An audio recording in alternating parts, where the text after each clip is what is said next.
to do so we can make the show notes for you so that's clickable. I'll get into that later. My name is Patrick. I run the marketing department here at Art Storefronts, and let's get into the agenda for today. We're going to start up front with a high-level demo of kind of who we are, what we do. Amzie has been, you guys have, clearly seen that before, so you can just do something for 10 minutes or so. After that's done, I gave a presentation this week to our customers, which was really well received and sort of interesting. So I figured I'll start with that, show you guys some of it. I think you'll enjoy it. It's pretty interesting. And then for the first time ever, we're offering a special today that we've never done before. So I'll tell you about that later, and it should be good. So on that note, take it away, Taylor, and I'll see you guys in just a minute.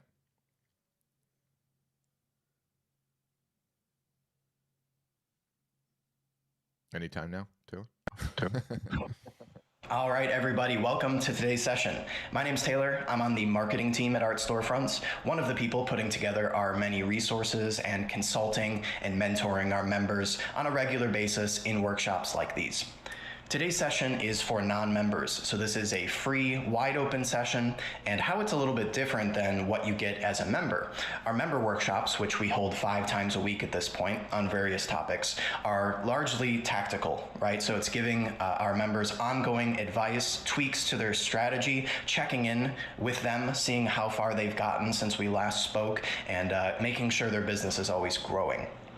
By contrast, today will be largely about what we call unclogging the drain. Before you're even ready for tactical or strategic advice, you need to get the big thing out of the way. And we found through these non-member workshops that most artists and photographers out there have something. They have a big thing in their way. It can be a mindset problem, some kind of self-limiting belief that if you just simply do away with it, the path becomes clear. Or it could be something more practical, like not doing something that you really need to be doing. Whatever it is, we're going to find out about it today and fix it for you. Before we get into all that good stuff, I have 2 segments for you up top here, opening remarks. The first one, stuff you need to know about this workshop, how it works. The second, a little bit of an overview on Art Storefronts, just to get some context, set the stage, who we are and what we do. First up, the need to know information about today's workshop. To get in line to chat with us, right? To get unmuted and start to get some help, you need to use the raise hand button in Zoom. So at the bottom of your Zoom window, you'll see the participants button.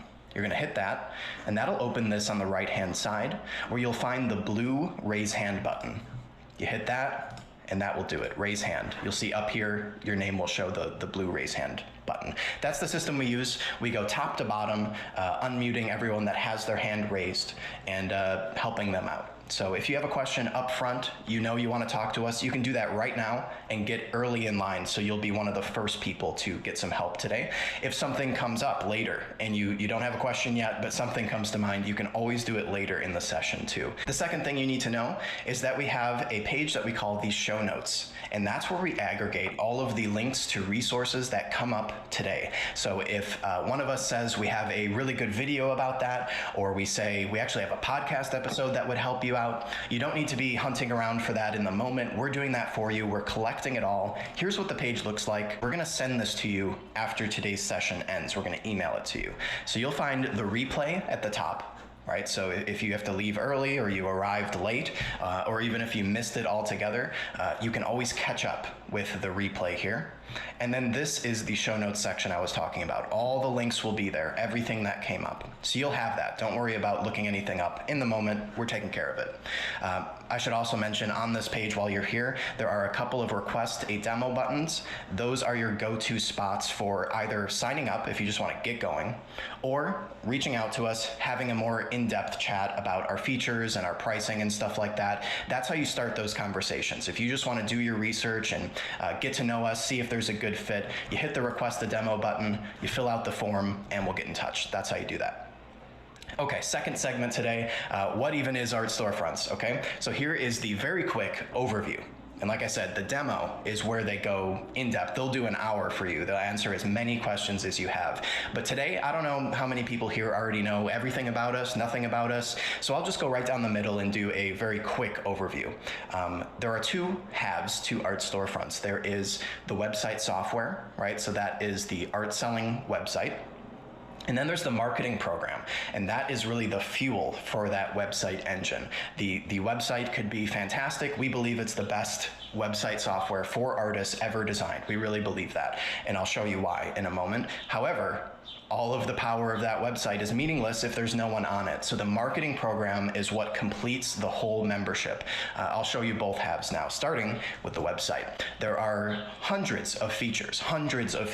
It is very difficult to give you a full overview of everything that's going on with this software. So I think I will just show you what's really most important, right? The product page. At the end of the day, everything on your website is designed around getting people here to the product page where then they can check out and buy your artwork. So what is the big deal with these product pages? To explain that, let's just clarify that I'm showing you an artwork product page today. That's the important one. We also have what we call standard product pages, and that's where you can sell anything. If you have ceramics, jewelry, clothing, you can sell all of those product types on art storefronts. It does not need to be solely wall art. But I want to show you the wall art product page because there's an important thing to get straight here. These pages are set up specifically to sell wall art. That's in contrast to a website provider like Squarespace that has to have their product pages work for all product types, whether you're selling artwork or toilet paper or electric scooters, right? It works for everything, which creates a master of none situation when it comes to their features. They have not considered artwork in particular, so they have not addressed the problems, the challenges with selling artwork online like we have. The big deal with selling artwork online is that there is a lot of friction. It is not a product like toilet paper or electric scooters where you want what it does and you find the one that you like and you buy it. It's a little more complicated than that. Buying art is an emotional journey. You fall in love with the work, you get to know the artist through their emails and their social media posts, you save up for it, eventually you get the wall space open, but even then you have questions like which piece should I select and how is it going to look with my wall paint color, how's it going to work with the other pieces of artwork in my collection? Will my spouse like it? How do I show it to them in the best way? What are the media types available? I've never heard of this word acrylic. Is that worth looking into? What size is going to work for my space? I don't want it to look too small or of course too big. All of these questions are where you lose sales. People have those questions, your website does not answer them, and they never get it answered, they leave. You cannot rely on people reaching out to you actively to ask these questions, right? Your website needs to passively answer them for you all the time. Whenever that question comes up, whichever one it is, your website comes in and says, oh, here you go, got the help for you right here, problem solved, keep going, keep making the purchase, right? That is what maximizes art sales. Let's start by just looking at the layout of the page. Image on the left, buying options on the right. Not below, not somewhere down the page you need to scroll to find. Everything is visible on one screen and it's all expanded. There's not drop downs. Everything is image based. This is like the express lane to checking out artwork online. Beyond that, you can offer every version of an image side by side. The open edition prints are right here. With one click, you can start shopping the limited edition prints, signed and numbered, highest quality, that sort of thing. With another click, you're over to the original version of that image. If the original is available, you could step up and buy it right here. Finally, the multi-panel. This is where you break up a single image into 3 prints, right? So it's a huge upsell. You turn one print sale into 3, very sleek and modern presentation. I love that one. If you don't offer one of these media types, like you're a photographer, so you don't have originals, you wouldn't have this tab on your website. This is just showing all the possible options, but you'll set it up to whatever you actually offer. So if you don't have limited editions, it's gone. It's not on your actual site. It adapts to what you actually sell. Within these, let's look at the open edition prints. Now, the big challenge there is explaining the media types. The average art consumer does not know terms like canvas gallery wrap, G-clay print, metal, acrylic. They don't know what these look like. They don't know what they are. So it becomes difficult to make a smart decision until they do. So the website's job is to educate them very quickly and visually. So here's how we've done that. When you click on one of the media types, the preview over on the left-hand side adapts in a subtle way. So this adds a little bit of virtual depth to this image because we selected the canvas option. That clues people in, oh, this is that traditional thick gallery look. Beyond that, maybe they don't know what metal is, you can hover on these tooltips here, the little question marks, and then you can launch a video. These are custom videos we've produced just for our members that show every angle of these media types and summarize the benefits. They're about 15 seconds long, and they instantly create that connection of, oh, that is what I want. Very powerful. Beyond those buying tools, you have the visualization tools. This is for questions like, I love the piece, I know I want it on metal, I'm just not sure if it's really gonna look good in my space, or how large I should buy. That's where the visualization tools come in. Wall preview is the starter there. You can select a room type, and you can get going very quickly, a good representation of what size you need, right? So let's step it up, the 30, that looks good. The 32 looks even better, right? You're stepping it in. We've got wall color here. These aren't random. These are the top selling paint colors from last year from Benjamin Moore, Sherwin-Williams. So there's a high likelihood your buyers will actually find their real wall color right in here. Very simple, very fast. So this helps clear up some of those questions, but we take it to the next level with live room preview. You can see the button here and also on the product page right here, live preview AR. This is an augmented reality tool that allows people to use their mobile or tablet device to visualize the artwork on their actual wall, not a virtual space, not a hypothetical wall, their actual wall space. So you can see in this video here, it projects it onto their wall. They can start to select the sizing and see how everything looks. They can move it around the wall space, and now there is no translation problem, right? It is not close to their wall color or whatever. It is their real actual space. The most powerful part of this feature, because other websites have this type of functionality via an app. Ours works in the web browser. There is no downloading and installing an app. They're right in the checkout process. They pop open this tool. It works on their phone. They close the tool once they're happy, and they continue checking out. That is the game-changing part of it. So overall, I think that does a good job of summarizing a few of the features of the product page here, but that is your drop in the bucket overview. It goes on and on. Art Buyer AI recognizes and informs you when a likely collector has visited your site. We have tools that allow you to fire off very quick emails to welcome personally new subscribers, to reach out when someone has added something to their cart but not checked out, right? Give you a shot to close that sale. The features really go on and on, QR codes, selling sheets. I couldn't possibly summarize it today. Request a demo if you want to see a little bit more. But that is the engine, the Ferrari in your driveway. Let's talk about the fuel that goes in it, the marketing program. Of course, when it comes to artists, you guys do not want to be marketing. I understand that completely. You want to be creating the work and selling it. That's it. But the in-between step is very necessary, and it is marketing. So let's talk about how we make that process as painless as possible while still getting you doing the work that you must do to grow a small business. The centerpiece to our marketing program, where it all comes back to, is the art marketing calendar. That is the core piece. Everything else just supports this. The marketing calendar is a daily plan that tells you exactly what to do every single day of the year. It provides you with all the email language you'll need to pull off sales, a Black Friday sale, something like that. And it gives you the advice that you need to turn your casual followers into leads. That's people on your email list. Your leads into first-time buyers, and your buyers into lifelong repeat collectors. We walk you through it on a daily basis. It is not overwhelming. It is not a knowledge base where you need to watch 55 videos and then just implement what they said. All you need to do is look at today. We're on Wednesday. What do they say to do? I have 3 tasks to complete. It should take me about 30 minutes. Let's do it. 3 tasks. 1, 2, 3, knocked it out. You have done what you need to do for your business today. It's that simple. let's look at what this thing is. So up top, attention newbies. This is a section with 4 steps we want our new members to complete before they get down to the full calendar. Some highlights here. We have a workshop every Wednesday where our marketing team will look at your new Art Storefronts website, go through the major pages, and make sure that it's set up according to best practices from a marketing point of view, right? So before you even launch, you make sure you're going to be closing every possible sale.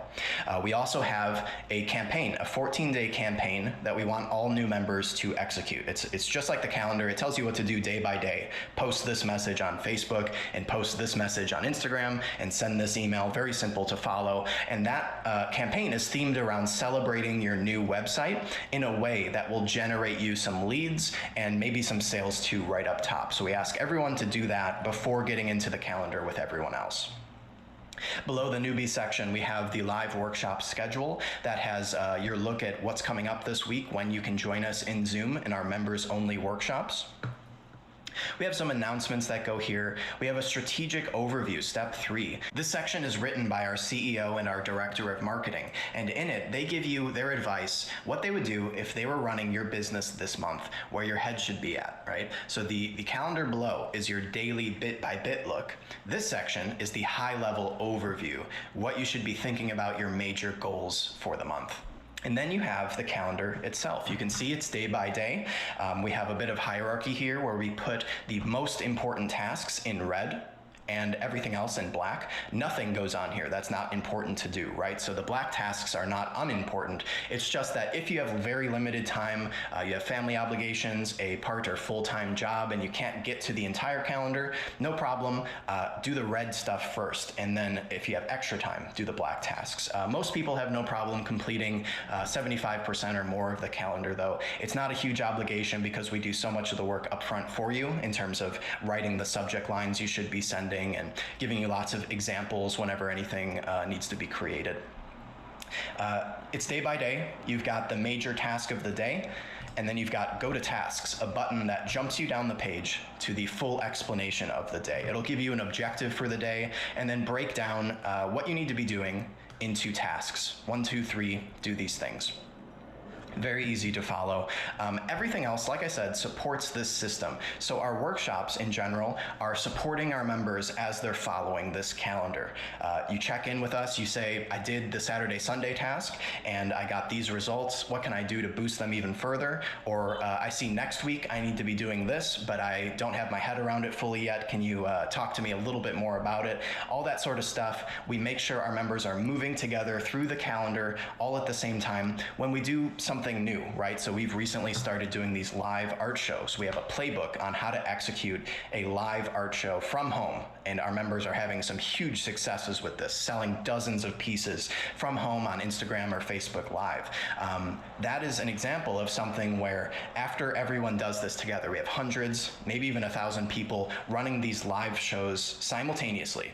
Then the following week, we have 6 or 7 or 8 of the people that had the most success with that strategy come on a live workshop for our members and just talk through what they did. We hear out, how did they address it specifically? Was there anything that was a little different than anyone else? How did they see that success? That way all of the members can hear what's working from the other members, and then we go ahead and update all of our playbooks with the new learnings. So there is nothing in this program that is static, that is a dead blog post style article from 6 years ago that may or may not be relevant today. We are updating these things on a weekly basis, checking in with our members. If enough people report that this part didn't work for them, it didn't really seem to do anything, it gets pulled out, right? We are live adjusting all of our resources so that when you join in, you get the learnings of the past several years just baked into everything. So I've talked a lot about how our members interact with us, get mentorship and consulting from us via the workshops, but we also have a venue for them to get help from each other when they need to talk shop or just get input from a whole bunch of artists really quick on a topic like, how do you address shipping? How do you go about some kind of tax situation? All that sort of stuff. The Small Wins Facebook group is the place for that. It's private, just for our members, and that is where they go to ask for help, share their small wins, as we call it, all the little successes that stack up into a successful business. Does anyone know how to patent or copyright a design? Get some help from our members on that. So this is the place to go when you need to quickly poll a huge group of people that have gotten further than you, right? That already have gotten where you want to go and have the learnings, the quick learnings that they can summarize for you. Between all of these resources that all fall back on the calendar, you have a marketing system that keeps you in line, that keeps you moving, that does not simply present you with 1,000 hours of content and asks you to explore it at your own pace, figure out for yourself which things you should be following and which things you should ignore. This is about the calendar. It's about cutting out all the time you waste thinking about what you should and shouldn't be doing. That is the time saver here, the big game changer. You no longer need to think about all the possible things. We've already done that. We've highlighted what you should be doing, the best return on your time. All right, that is my rant. I was going to say short rant. I know it wasn't short, but it's very difficult to compress everything we have going on into a format like this. So thanks for listening. Again, the website is your engine. The marketing program is the fuel for that engine. So with that said, let's get into the consulting. I think we're all on the same page now, so let's do that drain unclogging I talked about in the beginning. I'll turn it over to our hosts.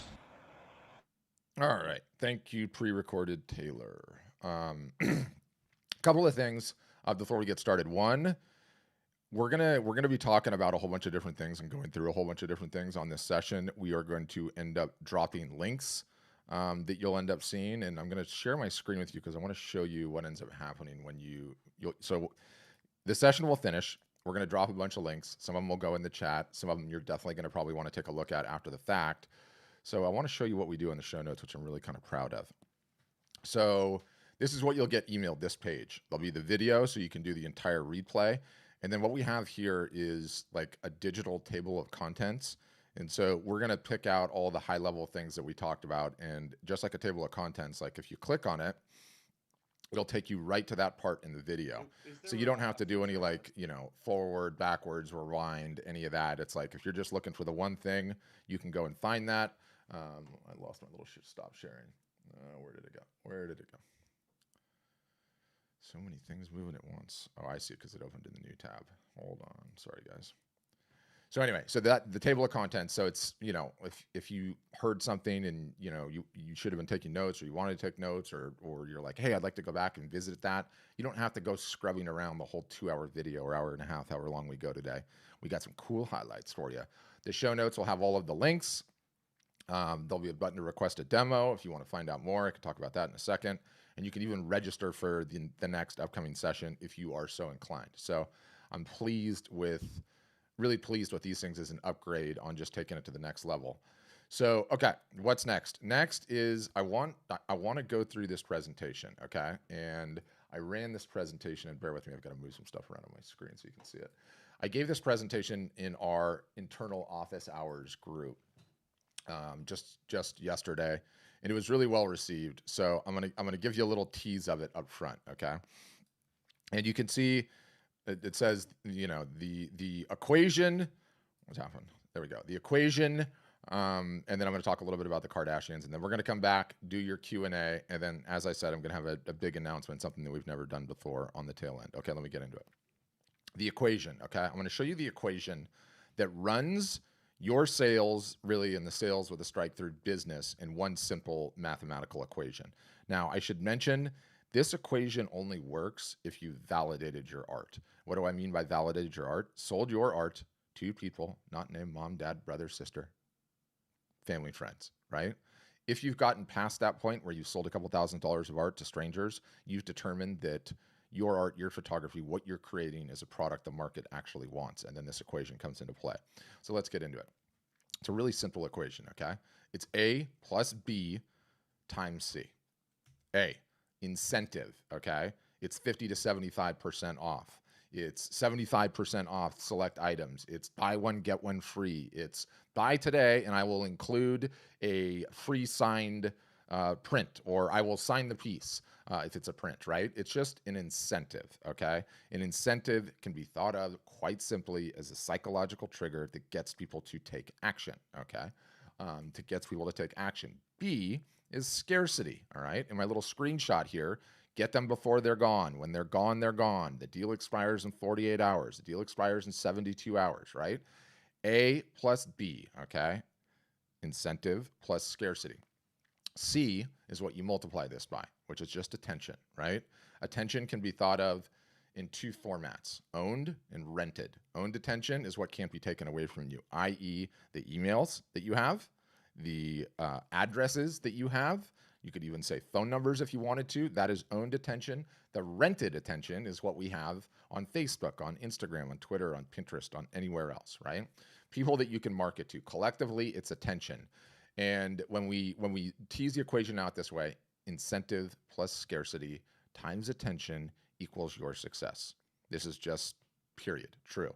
Now, again, this assumes that you're selling direct to consumers, right? Pre-COVID, many people had different revenue avenues, different revenue opportunities going on, i.e. you were selling through a gallery, i.e. you were going to an art fair and a show, right? What I'm talking about is the direct-to-consumer business model where you're selling direct. There's no middlemen involved. So let's focus on that as a revenue channel. And so the attention ends up being the biggest piece, and it's why we teach lead generation all year long. Okay, all year long. That's all we teach: how to grow your leads, how to grow the attention that you have, both rented, owned. Okay, and I want to tell you about a news story. And you guys got to just stick with me on this because I know this will be a little bit wacky for some people, but an interesting piece of news that popped up I think it was this last weekend or a week and a half. Sorry, I need to admit somebody. That this show, Keeping Up with the Kardashians, okay, ended after 20 seasons on E. And it was a really high-rated show. It did well. I never saw a single solitary episode, but each one of the gals or I think they have like a guy in there too, got paid $4.5 million per episode or per season to do this show, okay? And they opted not to renew it. Last weekend, what happened here? I got to get back to my slide. Last weekend, Kim Kardashian, which is the biggest name of the clan, I think, tells David Letterman on his show that the reason that they did not renew the show, that they canceled, is because she makes more money on Instagram in a single season than she does for the salary of Keeping Up with the Kardashians, right? So she can, because she has so many Instagram followers, do sponsored posts on her social media account and make more money than the $4.5 million that she would have for doing the show. Okay. The takeaway is with attention, you can do absolutely anything, right? It's the currency. And I just realized I wasn't doing the window capture. Sorry, guys that are on the socials. So yeah, with attention, you can do anything. And, say what you will about the Kardashians, right? You can say they are vapid, plastic surgery loving, sex change having solipsists, okay? And that would likely be true, but you can't call them lazy and you can't call them not hardworking, right? Like after 14 years and 20 seasons, okay? 14 years and 20 seasons, they were grinding on this show, being followed around with the cameras, being made to look like idiots. But the entire time, building their attention, building their attention, building their attention, building their attention, up and up and up. 14 years, 20 seasons of building attention. She's got the attention now. And I thought about this. And as I was thinking about this, I kind of like reached this profound conclusion. It's like, I am essentially putting myself, I transported myself mentally into the negotiations wherever they happened when E! Entertainment Television came back, right? And Kim is just the artist, okay? E! Entertainment Television, the producers that put out the network that puts out the show, is just like the art gallery, right? They came to Kim and said, Kim, Kardashian clan, we had an incredible year last year. Amazing. It's time to renew our contract. We really did great. I'm going to give you guys a 7% raise and let's re-up the show for another 3 seasons. It's no different than the gallery coming to the artist and saying, we had a great year last year. What are you going to create for me this year? Let's go again. Same 50-50 split. And Kim Kardashian was able to say, you know what, gallery, I don't need you anymore. I just don't need you anymore. It's been great, but I don't need you anymore. I have enough attention that I can do anything that I want on my own, right? And I think that's just a profound lesson. Like if you're selling direct to consumer, okay, and you have and are working on and are constantly building your attention, you call the shots. You decide what to do. Nobody, okay, no environmental concerns, not another lockdown with COVID, maybe 2 years go by and COVID 2.0 comes. Anything changes, your gallery closes down, the art fairs and shows get harder. If you're selling direct to consumer and you have attention, it's the equivalent of having, and pardon me for being a little tawdry here, of having FU money, right? When you have FU money, you can do whatever you want, right? Like everybody always talks about that, right? Like you could be living in the middle of Trump supporters and put that Biden sign in your line because you don't care, or the other way around, right? You're living around Biden's, you know, you got the, you don't care. You could do anything. No one can harm you, right? Attention is quite literally that currency. And I think talking about it in this fashion is just a profound lesson. So, you know, our jobs as artists, as photographers, and yes, even us art storefronts, is just to take this Kardashian model and do our, yes, very much smaller version. You build attention, you sell direct to consumers, you have the perspective of how long it's going to take, 20 seasons, 14 years, 20 seasons, 14 years, right? And you get there and look where you are. You can do anything. You call all the shots. You're running the show. And so I think it's a really, I don't know, it's profound. It just really hit me what's possible in today's day and age if you do all of the above. So that's my presentation. I'm going to move all my windows back down. Love to open it up now for the Q&A, but you know, I think if you understand the business model, you're selling direct to consumer, you're working on building your attention, and you have the perspective for how long it's going to take for you to build that business up, the only one that can get in the way of that equation is you, and not doing the work and not doing the regular work. You just get on the path, you start building your attention, and you're building a business that no one can take away from you, that is literally environmentally proof, that you know can just continue to pay year after year after year and continue to grow year after year after year. So it's what we advocate. Everybody does sell direct to consumers. You know, you might have some offline traditional revenue sources that are working for you. Am I saying to get rid of those? Absolutely not. If they're working, continue to ride them, but you just don't do it in lieu of, you know, having your own direct to consumer model where no one's involved in the transactions and you get to keep all of that money. So that's sort of the rant. I'm sort of sick of talking about the Kardashians too, in all honesty.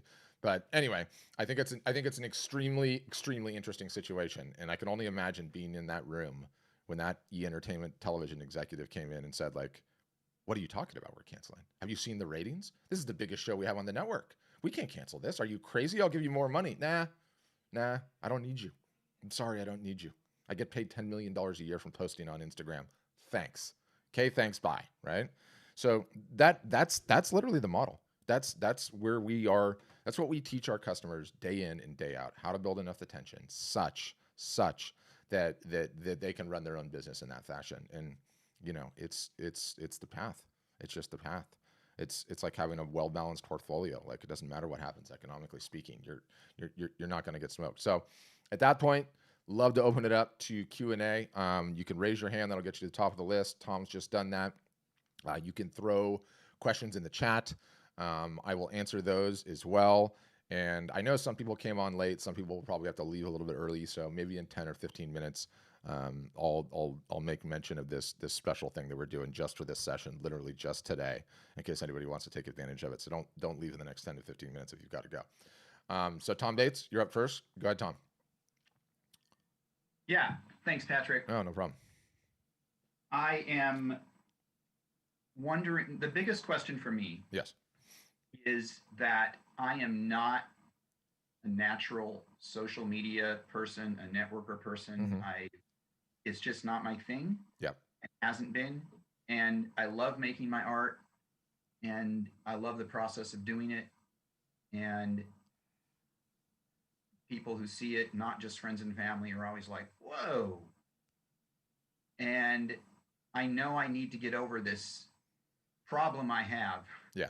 Of being, I would say, to be honest, almost averse to anything having to do with marketing. And I know I'm not the only one among artists who have this sort of mindset. And for years, it's not done me any good. What a surprise. Yep. And I don't really, I finally made an Instagram account just a week ago, and I'm populating it with pieces and that kind of thing. Very good. I have a Facebook account that I've only had for a year or two. It's a personal one, and quite frankly, I used it for a few days, and I'm like, oh my God, all this stuff they're showing me, I don't even want to see this stuff. Yep. So I haven't used it since, and so I'm wondering, my first specific question is, since I don't like multitasking. I like really focusing and getting one thing done. Hmm. That's my natural bent. Doesn't mean I can't change it. I was thinking I will start with Instagram because it's more visual for me. I'm Hmm. very visual, and I'm doing that now, populating it, starting to get followers, following other people that are, doing similar stuff. I don't know though if and it feels natural to me to really concentrate on building up an audience on Instagram, but I don't know if really you would suggest, no, no, no, you have to get a Facebook business account. You have to be doing all this in parallel. And I know you say it'll take a year or two to really build, especially probably for someone like me Hmm. who's just starting out like this, not on making art, but of trying to actually get it out there. I'm really tired of accumulating art in my house, and Yeah. we have elder care for my father-in-law right now, so we're not even living in our own house, and it's just become this crazy thing of I don't even want to create a new piece that I'm going to print because then where am I going to put it? Yep. Um, so I want it to go out there and I want it to be in the world, but I feel like I'm practically a cripple when it comes to social media. Yeah. Yeah. Yeah. I'm a cripple willing to get over it. I just need to know, uh, does it make sense to do something like I'm thinking right now? Start with Instagram and get that going, and then move on to a Facebook business account and get that going, and gradually be working them in parallel as I get one thing going. Yeah, there was a lot of interesting things there. One, I love the fact that you don't like multitasking and that you can be monomaniacal. That'll serve you well, right? Because focus is everything. But before we get into the social media advice, and I've got some there, how have you gone about selling the art so far? How much have you sold over the years? What does that part of the Um, equation look like? Not that much. It's really just people suddenly stumbling and seeing it. I mean, one time we were doing elder care for another parent. This has sort of been our life for the last 10 years, is following around ill parents. Yeah, God bless you for it. And uh, so we were living in Santa Barbara and we're selling a house here, and some people showed up, and we had decided to rent it actually. And some people showed up and wanted to rent it, and they saw this art I had hanging on the wall, and the Hmm. guy suddenly said, "I want to buy all four of those." Awesome. And that kind of thing. Now I have sold to friends and family. I've also sold I participate because my stuff is sort of combination of math and art. Hmm. My website is called Between Art and Science. It's a crappy site because it does nothing to sell anything. Yeah. And one reason I'm looking at you guys, I can write my own sites, but I hate doing it. I don't want to spend my time doing that. Not a good use of it. Yep.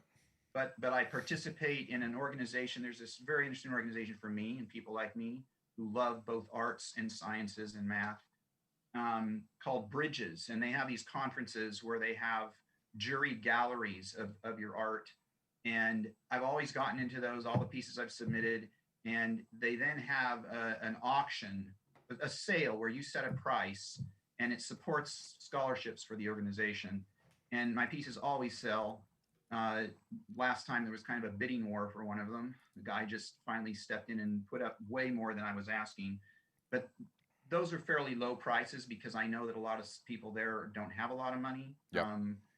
And I want to support the organization, so I don't want to set prices as high as I would out in the world, Hmm. because I want the scholarship fund to get it.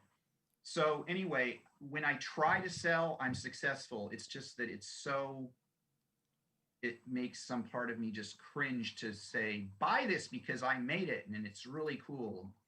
Yeah, Um, I hear where you're at with that. I mean, one, you should definitely sign up because we can help you. It sounds like you're validated. Number two, I just need to I need to adjust your premises, right? Your yeah, premises are that you need to be a salesy kind of guy, or your premises are like, you're going to need to post on Instagram what you had for breakfast yesterday, right? Or right, showing right. it, I'm going for a run. Look at me, I'm fit, and you're not, right? Like I have you don't have friends to do that any do of that. that It's nonsense. disgusting. Yeah, If we you don't just have to ate do a fancy meal in an expensive restaurant, here's what it looks like. It's like, oh my God. Yeah, you don't have to do any of that nonsense. You can be you, okay? But what you can't be emotional about is, again, and you saw me go over the Kardashian thing, like the currency in today's day and age is just attention. With it, you can do anything, including telling ETV to pound sand. Stated another way, if I asked you right now, Tom, which would you rather? I'll write $1 million check, tax-free, deposit it in your bank account, or you can have 10 million followers on Instagram. Which would you rather have? Now, a sensible person would say, I'll take the $1 million cash. But the smart person would say, I'll take the 10 million followers on Instagram, because you can I would create. actually take the 10 million on Instagram. Smart man, because you could turn that into many, many millions over the years. And so you can't be emotional about where the attention is. None of us can in today's day and age. It's just, you need attention. Otherwise, no one's going to see your art, or no one's going to buy your art. You know, I mean, you're not even in the game without it, right? So the biggest way we would help you is, yes, the teaching on marketing, and yes, the training, yes, how to do all the above. But for you, it's going to be getting plugged into a community of your peers that some struggle with the exact same thing. And they're going to be like, here's what I did. And then you're going to look at them and go, okay, if that guy did it, I can do it, right? And you just get over it with time. And it's step by step by step. And you just start working in earnest in the marketing. Like if you see yourself, Tom, over the next 10, 15, 20, 30 years, continuing to grow this business and taking it seriously, you just need to start working on the marketing, and we'll help you get over it. That's it. Full stop. All the second guessing and I don't want to do this, I don't want to do that. Like we'll pull those things out of your drain, and you won't have a problem. And I say that quite confidently, because I see it happen again and again and again and again. And there's something really, really powerful about when you see a large group of your peers all struggling with the same thing, but all doing it, right? All getting up and over it. It's like, I'm going to tell you to go climb that mountain by yourself. Good luck, go. Okay, I'm going to go tell you to climb that mountain with 75 other people, right? In all various different shapes of fitness and sizes and footwear and equipment. Like, makes it way easier. It makes it way, way easier. And it's one of the most powerful things of the group teaching that we do with our customers. It's an amazing thing. So do you think, is it okay to just begin with getting my feet, very wet? Yes, and yes, yeah, absolutely it is. I mean, you got to crawl before you can walk, right? There's a bunch of steps to get there. But if you're on the inside, we'll have a little bit more focused plan on where to start, what to do first. But Instagram is not going away anytime soon. They have all the attention. It's an extremely important platform. So yes, it's not a waste of your time to get going on that right away. I frankly don't understand how people, you said these Kardashians, I'll admit I cringed as soon as that name came out. I do too. I cringe too. But exactly why I'm unemotional about it, right? They're genius on a certain level. I got to respect it. I respect it. And I'm willing to get there. What I don't even see, this is how naive I am. I don't even understand. How do you even sell anything on Instagram? I mean, how does that even work? Do you get them to go to your other site? Is that the whole point? That's a complicated question. I can answer it in a couple of different ways. I would say, how do you sell on Instagram? Like, everyone thinks art is a transaction like every other, right? Like, ooh, 20% off this item. It looks interesting. I'm going to buy it right now. Nobody buys art that way.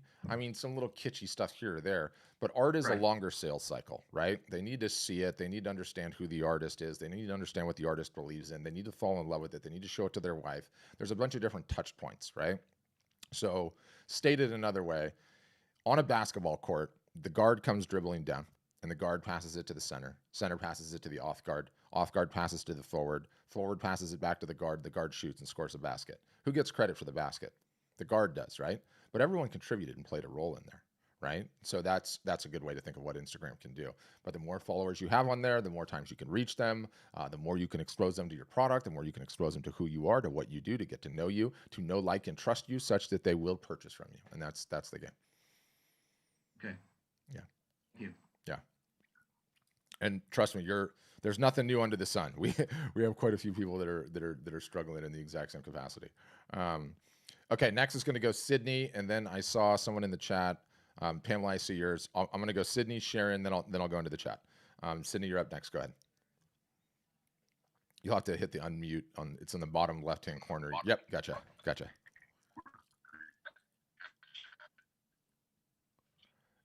And I think what I'll do, Sydney, because your connection is a little slow, I can just tell. I'm going to stop your video and Hi, and hopefully I'm that'll. in a unique situation.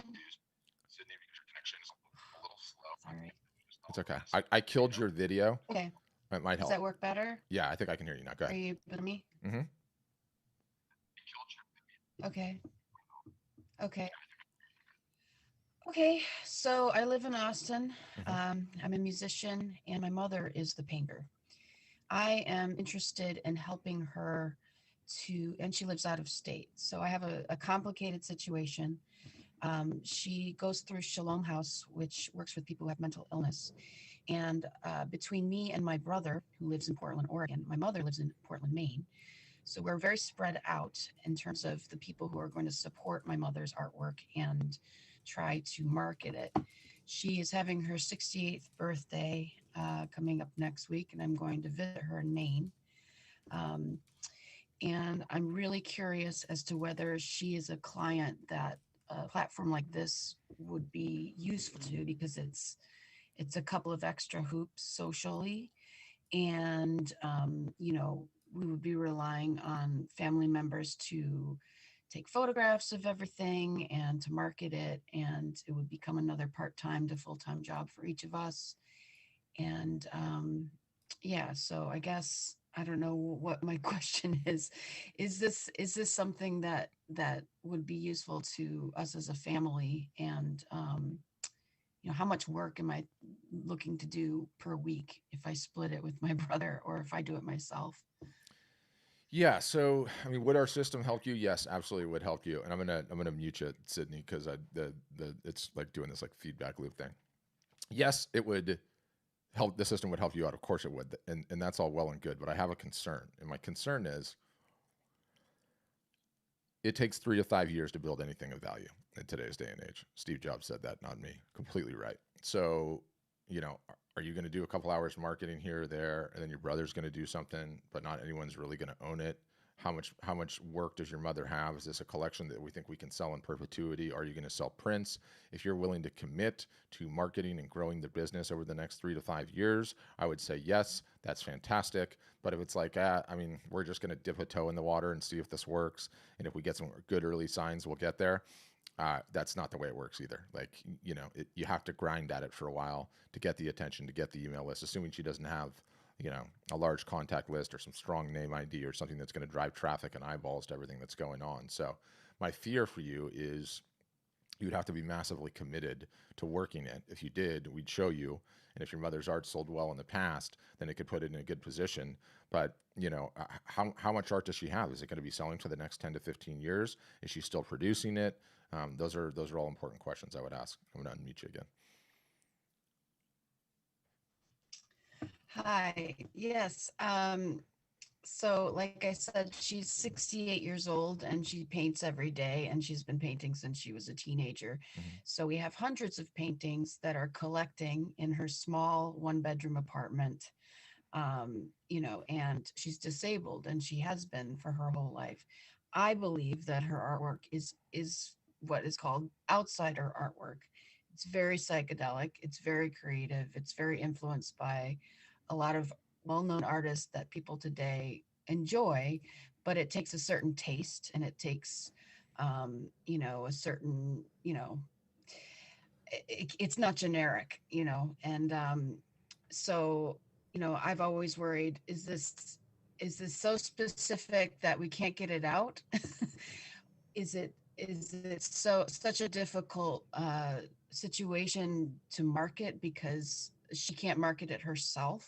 She can't even communicate in a lot of ways with the outside world, and market, and that's why the Shalom House has been great for her, because she's been able to do shows and carry her artwork in a little basket with wheels up the street to an art gallery where she can show it. But she doesn't sell anything,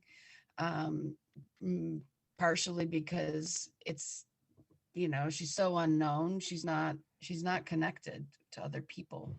So, and when she dies, my brother and I will inherit all this artwork, and then we have to figure out what we're going to do with it. We don't want to throw it away because it's beautiful and we want to share it. And we think it's worth a lot of money. So yeah, that's our situation. Yeah, I've got it, and I'm gonna meet you again so we don't get the feedback. From what I'm hearing, I don't think that's a good scenario for what we offer, because I'd be worried that you wouldn't have the commitment level or the digital acumen or the time, energy, and effort to get it up, to get it going. But what I could say is, if she's continuing to produce at that clip, really she's making the product. Someone's just got to get it to market and sell it. So, I would probably, if I were in your shoes and I was the one more inclined to sell it, I would ship it, get it all boxed up and shipped from Maine, I think you said, to Austin, and you can take it to some local fairs and shows and try and sell it. If it starts selling well, then you have a direct retail outlet that you can get it done, and start selling it that way. That's honestly what I would do in the same situation. I mean, she's never going to be able to market it. She's never going to be able to sell it on her own. So, but she's great at producing it. Well, either you or your brother's job is to get it to those galleries and those shows and sell it. And I think that's probably a better use of your time than trying to build an online business and go through everything it's going to take to build that online business for her. So that's absolutely where I would start. I would just get the product, get it to somewhere where you can market. It can be a craft fair, it can be a show, it can be a farmer's market. Set up a booth, tell your mom's story, which is an awesome one, and how special the work is, and see if it sells. If it sells well, you have a business on your hands. If you don't, well, then it's a hobby that keeps her sane and happy, and thriving creatively. Then that's a good scenario there. So that's what I would say. I hope that helps. Okay. So who is it that I skipped over? Okay, yeah, I'm gonna grab Sharon, then I'll give you guys the announcement, and then I'll get into Wesley, Catherine, and then Pamela's question in the chat. So go ahead, Sharon. Did I get you unmuted? I can't tell. Did you unmute me? Yep, you're unmuted. Oh, okay. So I've come to one or two of these before. Okay. And I'm always on the fence because, with COVID, I'm a hairstylist. Mm-hmm. Oh, I'm sorry. A lot of money. Last year, while I was working, I did an art show because I started painting again. Mm-hmm. And, I've always done art, but have never tried to pursue art as a career. Mm-hmm. So I did an art show. I did really well. Obviously, some friends and family did buy. Of course. But I did have a sale of, what is it, like 16 by 20 mm-hmm. for $350, which I thought was really great, of someone I've never met before. Okay. And then after a little while, a bigger piece that was about 3 feet by 4 feet on wood, custom wood, mm-hmm. sold for $1,800, and I didn't know that person. Awesome. So, that told me that yes, I can sell, but then the little voices, was that a fluke? Because it really is only 2. Yeah. Although people will tell me that's really amazing that you sold, 20, what was that? $200. Huh? 2,100, 1,800, and 13, and 300. Yeah. 2,100. Yeah. People. I mean, in all, it was almost $5,000 from that show. But yeah, friends and family in there. Yeah, I got it. So I know you're saying like count the ones you don't know. So those 2, and the big one, that was my biggest sale, and it was someone I didn't know. Yeah. So really, my friends and family don't have enough money to even afford my art more than once in a small piece. How much more stuff do you have laying around? I don't have a ton. I still have stuff up at the art show. It's in the salon that I was at. So I have a couple of big pieces. I have several of the 16 by 20s. And I am painting, but I got sick. I broke my ankle, things that have set me back. So here's my question, my concern. Mm-hmm. I believe that you're starting the smallest package is like $1,000 just to get in, right? Mm-hmm. And then what was it per month? I think it's either somewhere in the 40s or the 50s. So either $40 or $50 a month, I think. Okay, so the monthly part is not that big of a deal. Right. The chunk of the 1,000 just to get in the door when your capital, has been shrinking over the year. Yeah. With not much money coming in. So that's a concern. But I do want to transition, if I can, out of doing hair and into doing art. I really love working at home. I like everything about it. I like doing it when I want, when I don't want. If I don't feel good, it's fine. Yep. If there's family, because I still have 2 young men at home that are close to launching, but they're not there. Yeah. So there's still that kind of stuff. So it really fits my lifestyle. I really like to be at home. And hairdressing is hurting my body. Yeah. So even though I make a lot of money, which is great, I've been very fortunate because I live in an area where you can make a lot of money. I live in Sonoma, the Hmm. wine country. Yeah. Um, so physical art shows would be great in this area, but we're obviously we're not doing that now. No, it's going to be off for a So while. Yeah. yeah, um, but and I'm 55, so I'm only getting older. I have some issues in my back that are not going to go away. So I'd like to not hurt my body and just do art when I can to where it feels good. And I go, okay, that's my body's telling me that I should quit now and just go relax and do something else. Yep. Um, but I'm afraid. I'm afraid to invest the chunk of money and nothing really come out of it. I was looking at I have an Instagram, fairly new, and I really don't do much with Yeah. the I know where you're going with all of it. Like, Yeah. I don't have much going on with either of those. Neither have I worked them because I don't really know how. it comes I it, don't it know how comes to down get it into comes down people. to how bad you want it and if you're willing to do the work. If you're willing, if you say, and it sounds like you have validation, right? So you have to determine whether or not you feel like that's true validation or if you need to sell a couple more pieces until you're comfortable. That's number one. Number two, if it seems like you want it, you want it as a potential outlet that you can move to, that you can pivot to. And our business is an 80-20, right? Like 20% of the customers, I would imagine, if I did the math, are full-time artists. This is what they do all day long, or full-time photographers. 80% are, they still have jobs and they're trying to build a business on the side. So if you can get into a point in your head mentally where you're like, I want this is what I want to transition to. I know it's going to take me some time, some energy, and some effort, some work to build it up. And you're willing to do that marketing work concurrently with the painting, creating the new stuff. And, given that you're in the salon business, given the next 3 to 6 months doesn't look that rosy in it, you probably have some additional time to get going on it. So you need to Yeah. consider that in the final equation. But we could put you on the path to doing that. And I think, assuming you stay in Sonoma, this dumpster fire of a situation is eventually going to go away and you will have great outlets in Sonoma once it opens back up again. So I like that aspect of it, right? Like Yeah. you always have to use what you have to your advantage, right? Like, Right. one little square over in my Zoom window is Amzie, right? And Amzie lives in New Orleans. And I keep telling Amzie every single solitary time, like, there's still tons of people walking through the French Quarter. Get out there on one of those corners and play music and show your art, right? Like that's what he has to his advantage. I mean, thousands of people coming. I'm a musician also. Hi, Amzie. Yeah, there you go.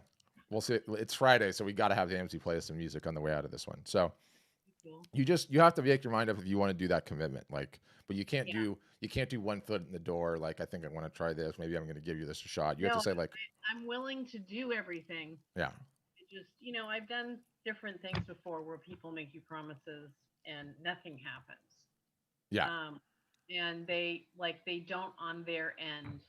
I'm not saying that you guys don't, but it's like, is it a fluke when people actually are successful? no, it's through that? never a fluke. It's never a fluke when they're successful. In my experience, never. I will do the work, and it sounds like it's not even like a ton each day. It's just that you've got to do some stuff each day. Yeah, it's And not like everyone thinks it's like the sheer number of work, like hours of work, right? And I'm going to tell you about the deal after this, Sharon, because you're sort of teeing me up for it. It's less about the hours of work and more about two things. One, is the work you're doing focused on the highest ROI activities possible? ROI in this case, return on investment, can be time, energy, talent, treasure, all the above, right? How do we know what those are? We're really good at marketing, number one. Number two, over 4,000 customers on the platform. I get to look at the data, who's doing the best. I know what's working, what's not working, right?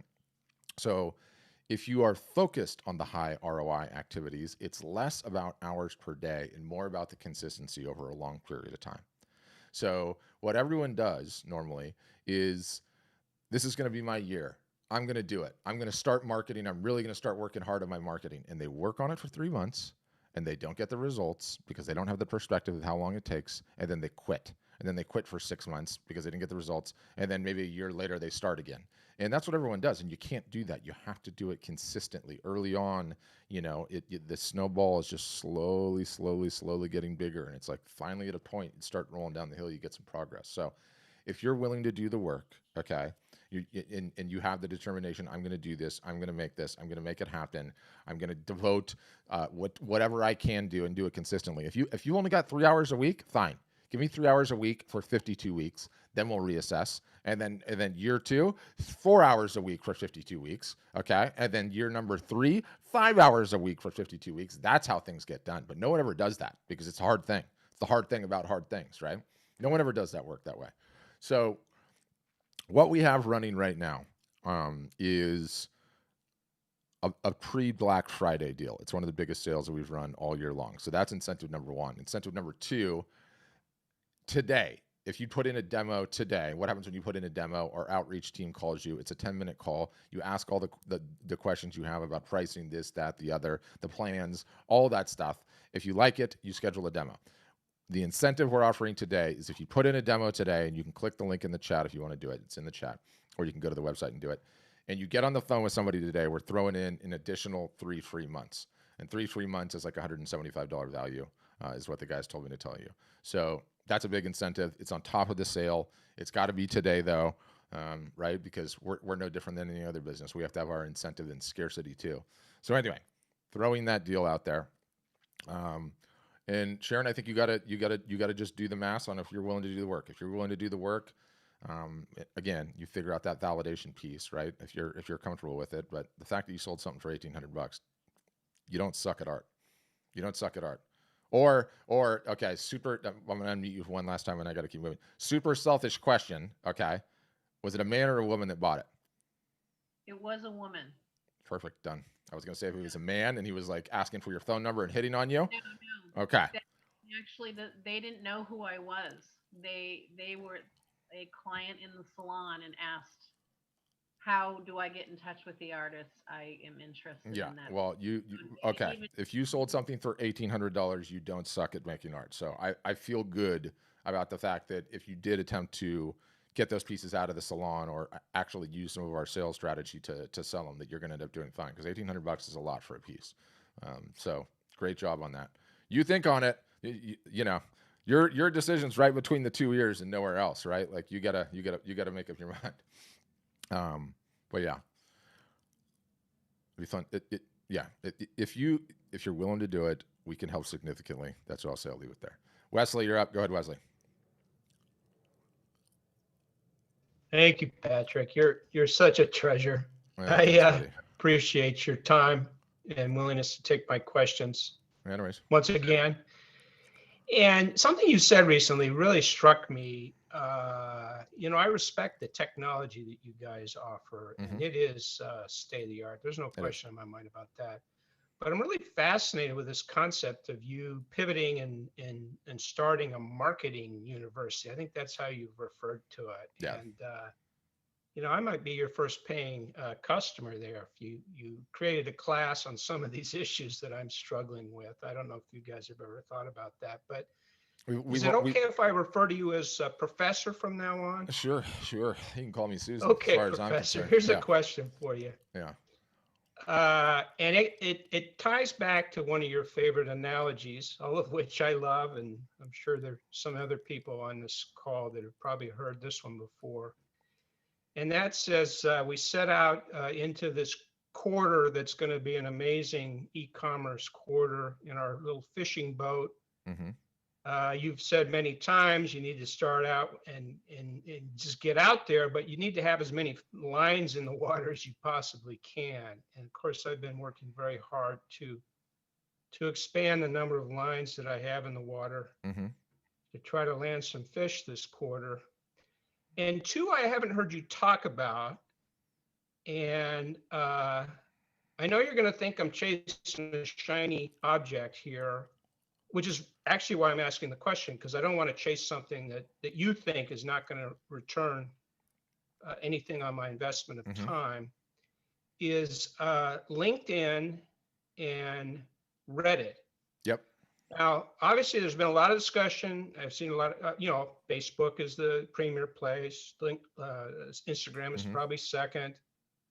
But I haven't heard you guys ever talk about either the opportunities to create some interest on either LinkedIn or Reddit, or even probably more potentially powerful from my perspective is doing advertising on those two networks. Well, you know how Can I address feel. those two? Yeah. What do you think, Patrick? Yeah. Or should I say, Professor? Oh, thanks. I love Reddit. I'm on Reddit all the time. I've been on Reddit for 20 years, 15 years, as long as it's been around. So extremely aware of that platform. Same too on LinkedIn, to a lesser extent. I mean, I have a LinkedIn account. I'm not on there all the time. But I don't find either one popping up in any of the 4,000 peoples who are selling a ton of art on our platform, any of the big dogs leveraging either of those two. Does that mean that you can't? No, it certainly doesn't mean that you can't. But, you can't, you're conflating a little bit some of my analogies. The multiple lines in the water is not that you're on Facebook and Instagram and LinkedIn and Pinterest and here and there and everywhere. It's that you have the whole holistic marketing system in place. That's what the lines are.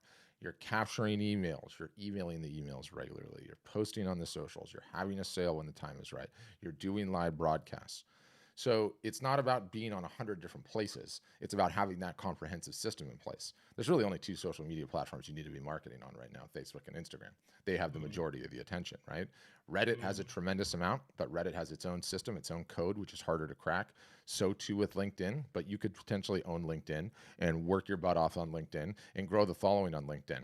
But my guess, Wesley, and I can tell you this because I am the professor, is that if you stop spending time looking at the shiny objects and instead of the time looking into LinkedIn, and I'm sure you read some blog posts on there, and looking into Reddit, and I'm sure you read some posts on that, and you thought about advertising, you looked at starting, that was all an hour where you did not take any constructive forward steps in your business because you were not working consistently on your marketing. It's still shiny objects, brother. Look, I spent my whole entire life chasing these things, okay? This is not a shot at you. I know where you're at. I know what you're doing. You need to stay in your lane, Wesley. Stay in your lane and drive straight down it, okay?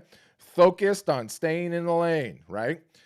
What Art Storefronts are those little bumps on the right-hand shoulder of the freeway that wake up the truck drivers that fall asleep, okay? That's what those are. The minute you go out of your lane, okay, I'm going to get back. Okay, I'm going to get back, right? That's what you need to be doing. So that's what I would say. Okay. Just thank you. Work the plan, Wesley. Work the plan. You got it. Okay, Catherine, I see your question, Amzie. Pamela, I'm going to try and unmute you because you had 3 questions going on, and so I'll deal with all 3. Okay. First, you asked about, and you'll need to hit the unmute button on your thing so we can talk. 1, you've been using Squarespace without success. Imagine my surprise. How do we interface with them? No, we do not interface with them. It's a complete transfer. You have to hit mute down on the bottom. It's a microphone icon, bottom left-hand corner of your Zoom window. Got it. Yeah. So no, I would imagine that. Yeah. That's number 1. Your next question. Maturity comes with some benefits. It does indeed.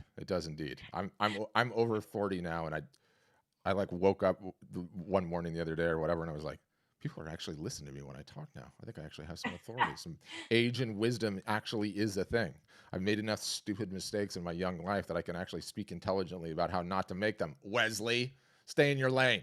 So, with age does indeed come experience. And so you said, do you have a recommended group of admin assistants that I could hire to facilitate both the transition to the storefront and maintaining the site and the marketing efforts? Yeah, I really like this question. I think it's a good question. And 1, before I give you my real answer, we have an in-house agency now. We've been beta testing it for the last, call it like 4 months, right? And it's helping out with some of the high-level stuff because we know no artist or photographer really wants to do the marketing. And so if we can do something more efficient, if our customers want to pay for it, and if it delivers the results, we're building those services in. But my concern for you is that you're going to own a McDonald's, right? Okay, just track with me for a second on this. If you're going to own the McDonald's, you need to know how to do the ordering. You need to know how to work the register. You need to know how to do the fries, flip the burgers, see what's going on at the drive-through window, make sure the restaurant is clean, and do the accounting.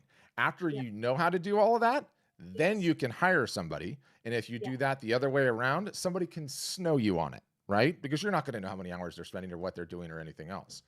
So, we encourage we encourage people when they come on board. We get your site live very, very quickly. It is an extremely painless process because you're not doing any custom coding or custom anything. You're just grabbing your images, you're naming them, titling them, following our best practices, and you're opening the store. Okay, we get people live in 14 days or less. It's a really important part of it. Okay. You're not monkeying around with any of that. From there, you sort of need to learn the language. You need to get some reps and sets of the basic marketing in. Once you have it, then you can make the decision, right? Then you can make the decision. But I do think that like owning the McDonald's analogy serves really well. Like it's important, you know, it's really, really important. You don't want to get snowed on any of that once you do hire somebody. Totally understand what you're saying. Yeah. I opened my own law practice right out of law school in 1977, so that's the maturity. Yeah. And then I transitioned to financial planning for the last 30 years, and I'm retired, and I've always been doing art as a background kind of thing. So you know, I know how to hire people. I understand what you're saying, and I could do it all myself, but like you said, 3 to 5 years, you know, I just turned 74. I think I have another good 25 years left, but you know, I'm ready to go. And I understand just because I know how to vacuum doesn't mean I have to do it. No, absolutely not. You know, so but I think also having somebody that's, you know, going to be doing this stuff on Wednesdays and Fridays with me it's good. It's to have an appointment and keeps me on track because I was once described as a butterfly that, you know, I have all these talents, but I tend to get scattered, you know, do a little this, a little that.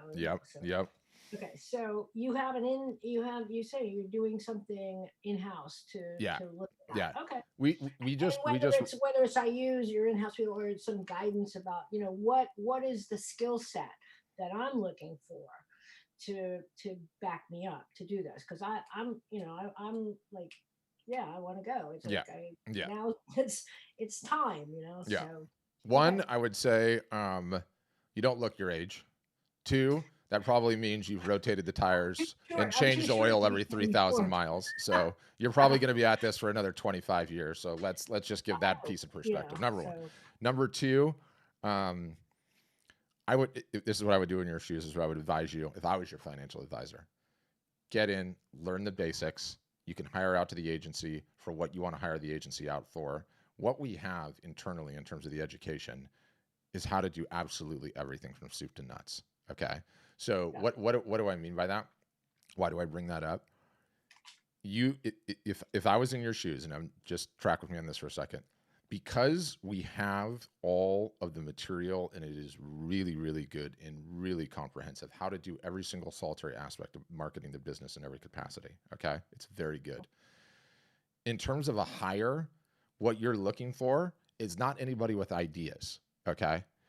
I'm really good at doing that. Yeah, you need somebody what that you call is a quick start. Yeah. You know, I have tons of ideas. Yeah, so. You need somebody. You would want to hire somebody that is 10% experience with digital marketing and 90% excels at execution. That's it, right? Someone that just gets things done quickly.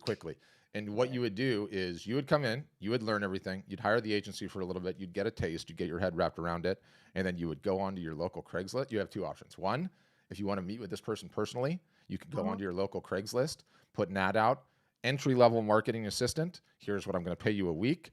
Here's the deal, though. 2-year commitment minimum, because you're going to have an asset that's going to come in with you as your assistant, and they're going to learn our entire systems, and they're just going to get more valuable and valuable and valuable the more indoctrinated and the more that they know how we do these things, right? I mean, it's like they ran a sale, they stumbled, they didn't really understand this part of it, but they got a little bit better, and then another sale, and then another sale, and another sale, and then year 2, this employee is 2x as valuable for you because they understand it all. And at that point, then you're really in trouble because you're like, I need to keep this person for 5 years, right? But you could pay someone extremely minimally to do it, and that's probably how I would go about it, given your skill set, given what I presume to be, you know, your temperature, your temperament to want to invest in this business, and then that's how I would go about it. And then, you know, if your most valuable time is creating, fine, your time is spent creating. And then, you know, you're really good at hiring, you're going to be able to manage this person, so you can do it that way, right? That's what I would suggest. Okay. Yeah. Good. So I think my third question was about the Zoom. Oh yeah. So it's really really easy. You put the item in your store. And will you, April, put a link in the chat and make sure it goes in the show notes too. Maybe I told you about this last time you were on, I think, but her name is Betty. But you did tell me about Betty Franks Krause. Some of your clients that are doing commission-based work, and I haven't yet received, or I missed it, a link about that. It should. Yeah, it should have come to you as long as you register with the correct email address for the Zoom session. It should. That's the email we sent to. I'll look again, and if not, I'll just make a note on her. Make a note on her name. It's Betty Franks Krause. Extreme K. Yeah, exactly like it sounds. Extremely talented. You can see how she's selling the classes, and I think, many thousands of dollars per class that she sells. Like, decent 5 figures of revenue that she's pulling. Maybe 10 figures. I don't need 4 figures, 5 figures, 6 figures, 5 figures of revenue that she's pulling out. So yeah, check that out. Betty Krause. Okay, I got it. Betty Franks Krause. Yep. But she's doing the Zoom thing. But I was asking you earlier about the commission-based work, where you have this interaction with people, and it's kind of more hands-on. I'm sure that you probably have the bells and whistles that will do that. Oh yeah, right? we've got the bells and whistles till we're blue in the face. None of yeah. Good, because I don't want to reinvent anything. No, that's the beauty of our system too. Is that you have to do absolutely, like, in terms of the web piece, you have to do absolutely nothing. You put your images up, you give them a title, and you start marketing. Like, monkeying around with the website, at all is the biggest waste. It's not the waste of time, but it's the lowest ROI thing you can do. You just need to get the store open and get marketing. That's it, right? So yeah. So you call it ROI. I call it RPA, revenue producing activity. Yes. What is it that you're gonna do to reproduce? Yes. You and I are speaking 2 different languages, but it's the exact same word. We're doing a little por favor, please. And then maybe later off the public side, I do want to talk to you about having a resource to answer some questions about some legal or financial things that might just be of benefit to your clientele. So, there we go. Love it. Love it. Multiple revenue streams, Pamela. I like where your head's at. Okay. All right. So next is Catherine. Catherine Nelson, you're up. You'll need to unmute yourself. I'll tell you when you get it. Yep. Can you hear me now? Yep. Gotcha. Hi there. Hey. Hi, Patrick. Nice to meet you. Yeah, you too. I have a couple of questions. Okay. Actually, several having to do with this. I've been interested in art storefronts for probably a year and a half or so. Okay. Heard about them through the Clark Hewlings Fund and through Carolyn Edlund. Yeah. And I've been doing some comparisons, and I think what you have going here is wonderful. I really need help with the marketing part of it. Where I'm at right now in my career is mid-level career. I was with a gallery for 13 years, left them, came back for another couple of years. And then unfortunately, the gallery owner passed away. And I was not happy with the second owner and left that relationship because I didn't think it was beneficial to me. So I do have a regional sort of established following in Idaho and Washington, but I felt like, it's a niche market. So I've developed a recognition for my work.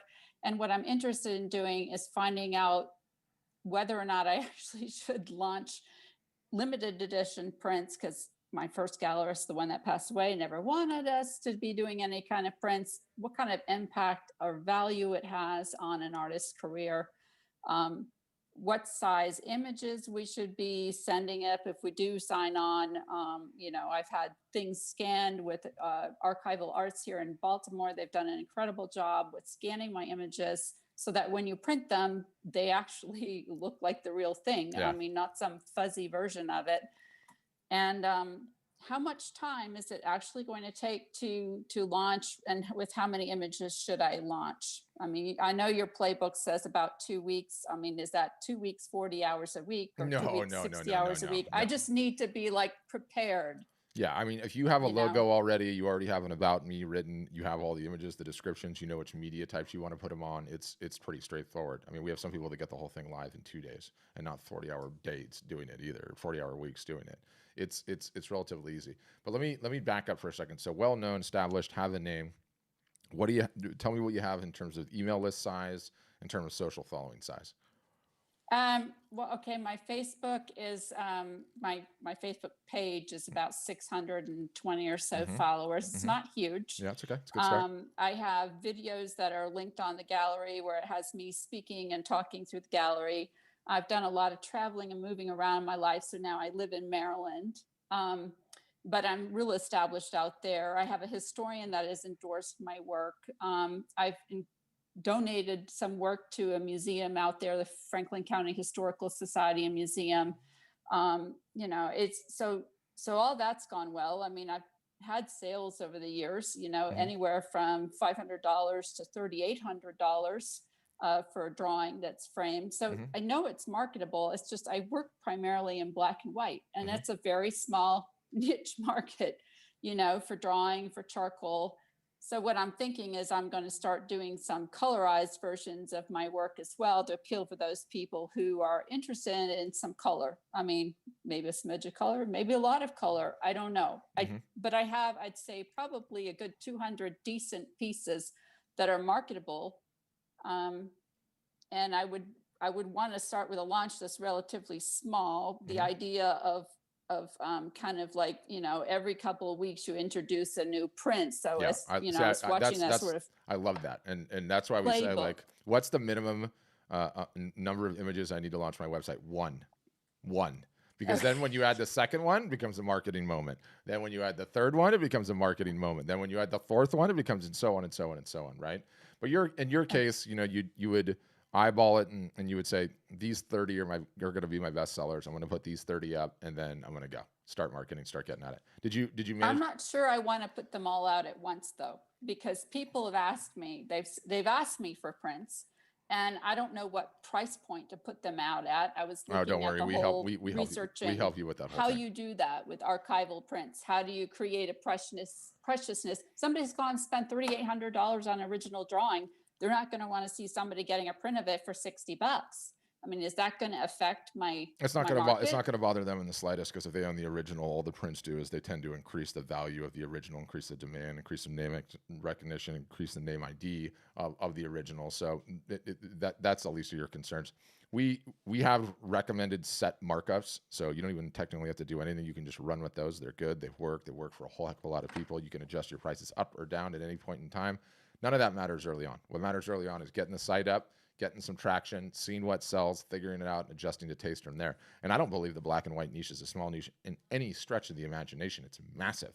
It's massive. You're probably good to hear. You're probably limited in your thinking, your geographical areas where you've been selling. Well, guess what? Instead of being on Main Street, Baltimore, Main Street, Washington State, wherever you were, try Main Street of the interwebs. It's a huge place. There's a lot of people out there. There's a lot of people out there. So you start attempting to market to these folks, and early on, you don't know what you don't know, right? Like you're attempting to make value decisions without all the data. You got to wait till you get the data. You don't get the data until you put everything on your site and you see how it sells. I mean, you might start going gangbusters. Very bizarre. Yeah. Go ahead. It happened to me. People love my compositions. So I had two artists from that gallery start colorizing my compositions and presenting them in paint. Oh, that's really so cool. I ended up, I know they're marketable. People want to use them. Right. So that's why I was thinking, well, now I need to start doing some color pieces, because that's going on as well. I mean, you know, I don't have a gallery at this point because that situation created a lot of tension for me, and I'm left with holding the bag here financially for all the expenses to go out there and bring my work out there from Maryland. Yep. So, I mean, I have established friends, it's established clients. The gallerist won't let me have the client list. I do know some of them, but I don't know all of them over the years. I know, that's why we do and, not you like. know, I have a place to like them. start, which I'm thankful for, but it just seems strange to me to suddenly just be, you know, I'm marketing myself all the time. I'm terrible at marketing. Most artists and photographers are. I need a playbook. Terrible. I need somebody kind of hold my hand through this whole thing and help me be successful. Yeah. So that's why I'm looking at you all. That's why we exist. You know, that's why we exist. You know, like I say this all the time on the calls, but like you look at our business, it's like, yes, it's not even up for debate whether or not we have the best in class solution that exists in the world right now to sell art or photography. But that's not a very difficult statement to make, because we don't have any competition, because no one else even has a product that's close that caters to the artist or photographer. But the website's not enough. It's not enough. It does not fundamentally change anyone's business. The problem, okay, that the vast majority, by which I mean in upwards of 95%, have, is getting attention, eyeballs to their work. We live in this weird world where previous to now, to a certain extent, the model was sell through a gallery or go bust your butt going to fairs and shows. And maybe some other retail store that you're selling in. You don't keep your customer data, right? And then what's changed with the internet is a bunch of online galleries have sprung up that do the exact same thing. A terrible split for the artist or photographer. You keep none of the data on your customers. You don't get a market to your customers in perpetuity. And that's all coming to an end now. And it makes me very, very happy. Because if you had been gathering data from all of those gallery sales over the years, and you had the ability to market to those people in perpetuity, what I know is some small percentage of that list is going to end up being a collector. What defines a collector? They buy anywhere from 7 to 25 pieces of yours over their life. And you just keep raising your prices over the years, over the decades, and the collectors just come along for the ride. And you probably already have a couple of them, but are you able to market to them? I don't know. Maybe the gallery has that data. Yeah, right? I do know those people. I mean, I know a lot of the people from the community. I mean, I had one collector that would fly out from Rhode Island to my show in Idaho every time I had a show, and he would buy a piece. Yeah. He's really helped sustain me. He's been a great guy. You know, but I'm at a point where, you know, I can't just market myself to that tiny little area or Washington State or whatever. No. I mean, it needs to be a much larger market. So I recognize the need there. And I also don't have representation at this point because, you know, COVID happened right after this. I pulled all my work out of there. COVID happened, you know, and here I am. You know, I'm not approaching any galleries right now because, you know, of COVID, basically. I mean, they're not really having shows except online shows. Very few. So this would probably be the perfect time for me to start my own business in this, you know, with you all. I mean, I'm already an LLC. Yeah, I don't care about the LLC. I don't care about the LLC thing. What I would say is that, first of all, I'm a digital marketing nerd, and I am someone that can't stand people with authority that shouldn't have any authority. It's like what I've grinded against my entire life. Side note, but like, you know, this business model where you don't own your own customer data and you don't sell direct when there's literally no one standing in your way, right? And we've seen this disruption happen from industry to industry to industry. The music one is my favorite one, right? Unless you had a record deal, the record companies are the only ones that could get your music played on the radio. And if it wasn't played on the radio, no one would ever hear it. It would never go anywhere. You didn't stand a chance. You did not stand a chance. MP3s came in. It changed everything. All of those gatekeepers got obliterated. Now you can put out music on your own. You can start doing concerts on your own. You get all of that revenue. There is no one standing in your way. I believe the art business, the photography business, it's finally come to its level of disruption, just like MP3s did to the music industry, just like Uber did to the taxi companies. It's now. It's now. So what's the best time to do it? 30 years ago. What's the next best time? Today. Today, right? And I mean that independent of whether you sign up with us or not. This is like life mission for me, right? Like the internet is the true democratizer, okay? There is absolutely no one standing in your way from you building your own business. I mean, it's the whole Kardashian story went at the top of this thing, right? Like that's it. That's the path. There's nothing in your way except you doing the work. And I've gotten to the point where I'm tired of telling people I can't get you a print right now. You know, yeah, that's I ridiculous. need a seamless process to get people prints, because otherwise I got to run over to Archival Arts and ship it myself. Yeah, that part's they do great work, but you know, I can't keep doing that. Yep.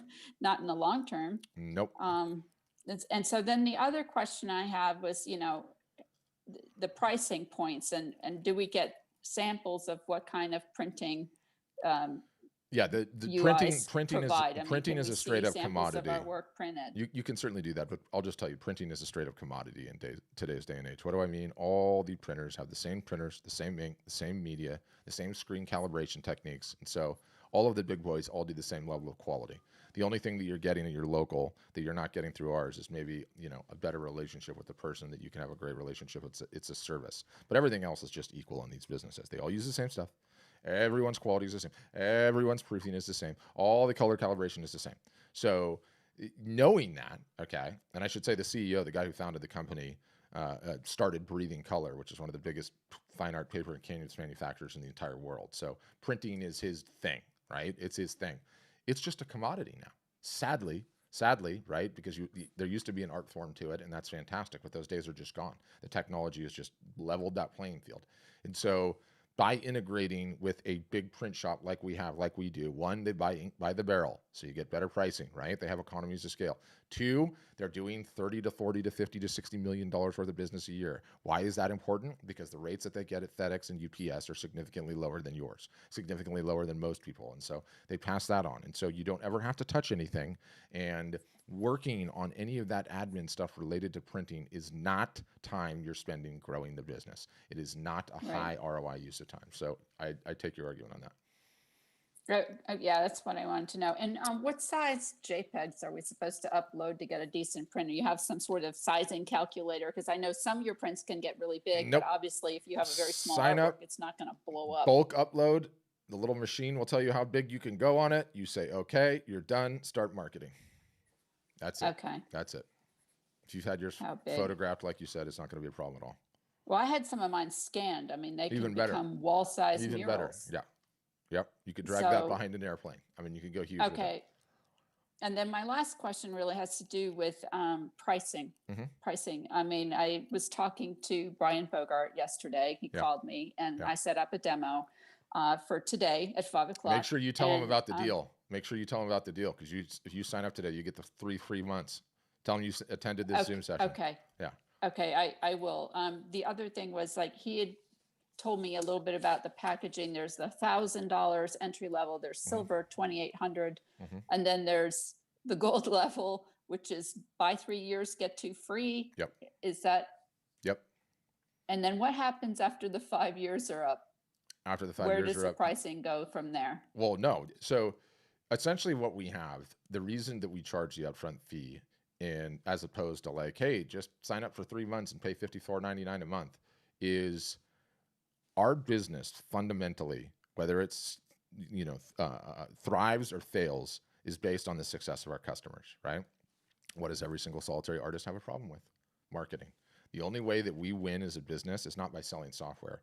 It's by being able to provide sustained teaching, education in marketing and business for years, okay? So that's what you're paying for. You're essentially paying, you can think of it 2 ways. The upfront fee is either your lifetime membership fee for the country club. If you don't like country club, those people are snooty. It is your enrollment fee into college, except the college never closes. So you pay that fee and you are in the college that never closes. We will be teaching you marketing in Zoom sessions like this multiple times a week in, week out, for the rest of your life. Period, full stop. Once you pay the down, whatever you're on that plan, you have those features. After the 5 years is up, you pay your $49.99 a month, and that's it.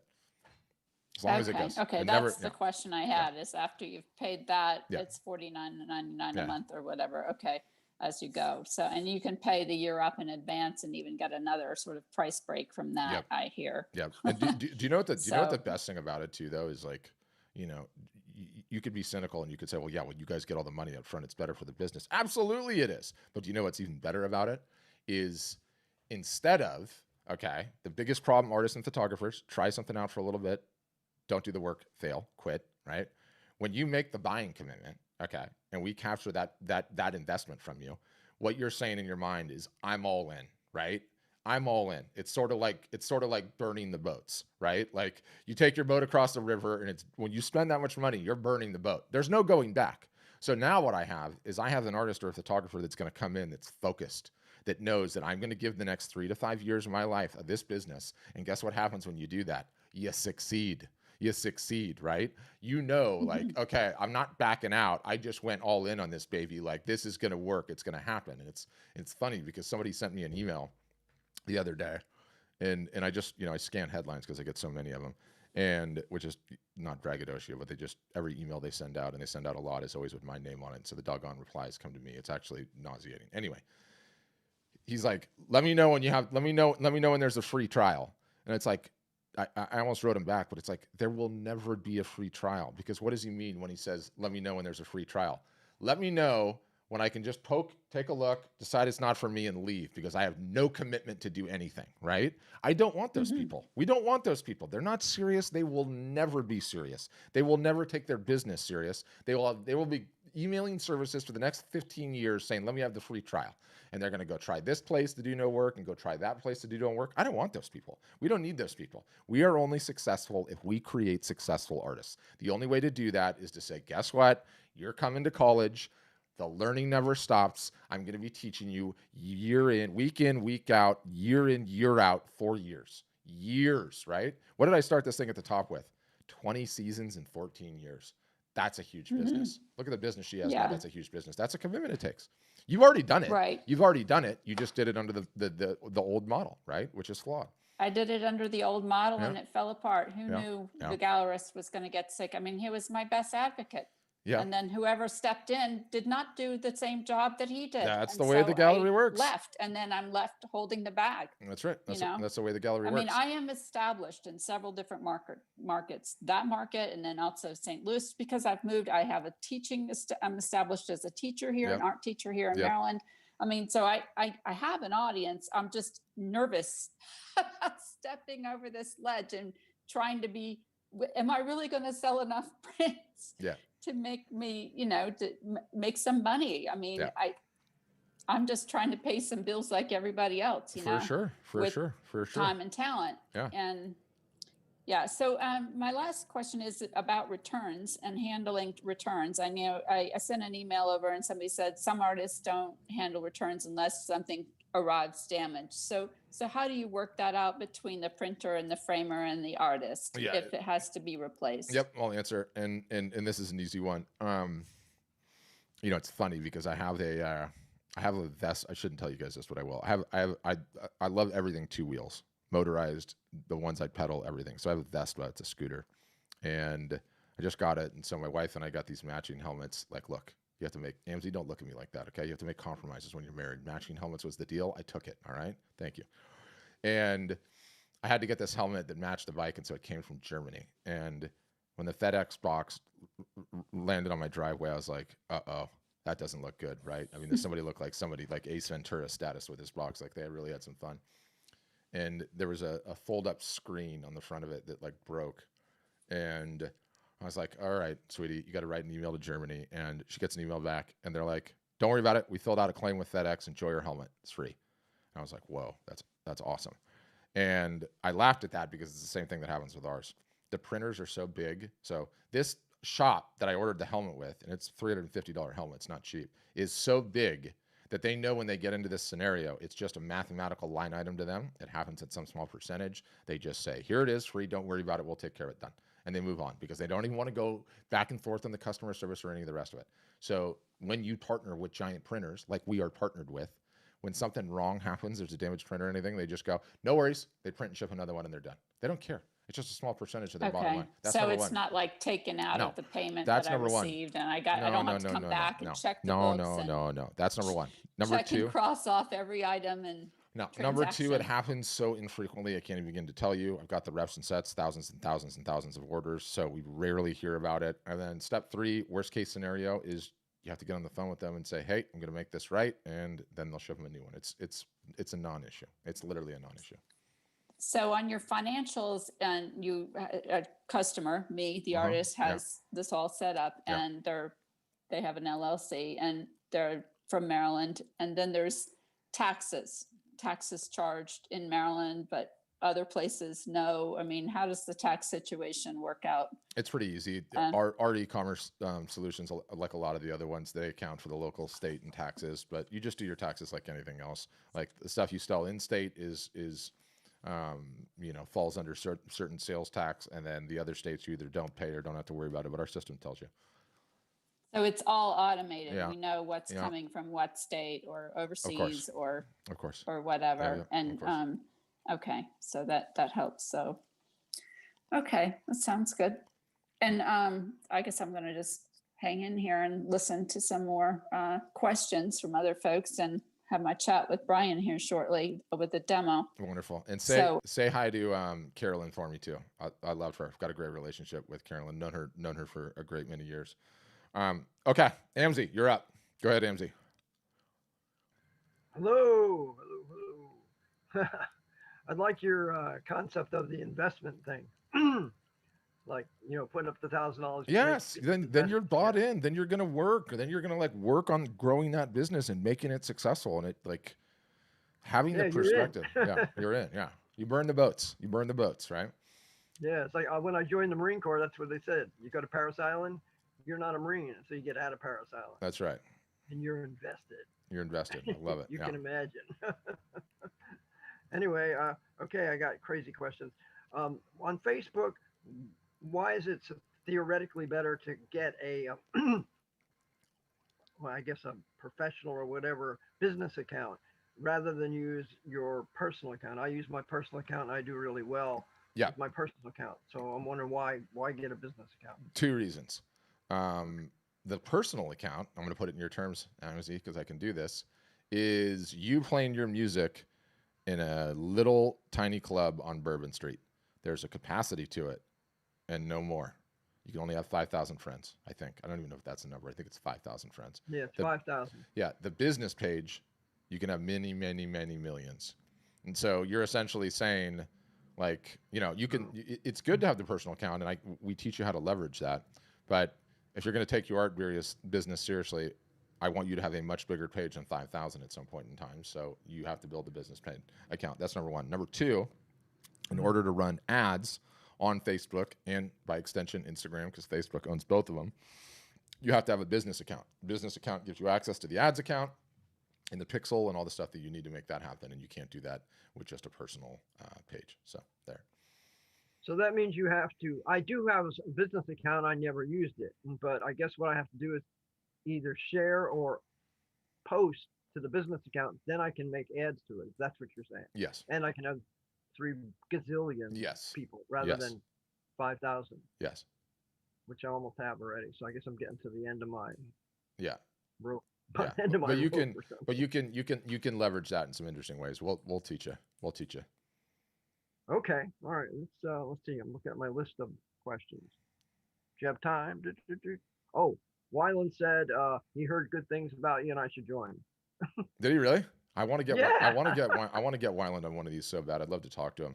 He wrote this book. Let me just grab it because I want to show it to you. I have it right here. Yeah, it's a good book. I read it. He wrote a book called I told Amzie about this book, and did you read it, Amzie? It's really good.